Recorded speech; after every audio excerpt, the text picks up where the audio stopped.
There's not a lot of hard science yet to say here definitely are the benefits, but there's certainly some science that's coming out and say here's the data, here's what it shows. But there's certainly some things that both providers and patients can expect. For patients, we've certainly seen data that shows that patients can expect to go from diagnosis to treatment in a much shorter period of time in the integrated cancer care setting. That's, I think, very clear. I've seen that in multiple studies, at my own institution and other papers that I've reviewed that have been published. Patients can also expect that their providers have communicated better. So when they meet with one group, whether that's a physician or a non-physician provider or another part of their care team, that they're getting the same message and that everyone on the care team knows what the plan of care is for the patient. That's hugely beneficial for the patient.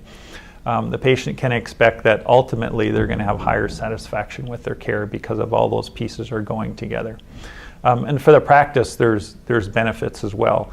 I think the first piece of practice that I've seen in our setting is that the providers, I think, have higher practice satisfaction because they're in a tight collaboration with all of the other providers.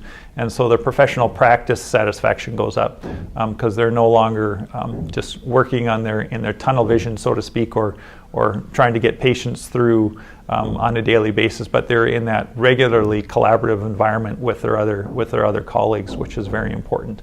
The second thing that they'll see as providers is that there's going to be less rework, so they're not doing an exam or a test on a patient and then finding out 2 days later, oh, this was done already. Why am I doing this over again when this was already done? Just simply because they didn't have the information or they didn't know about it. So there's less work.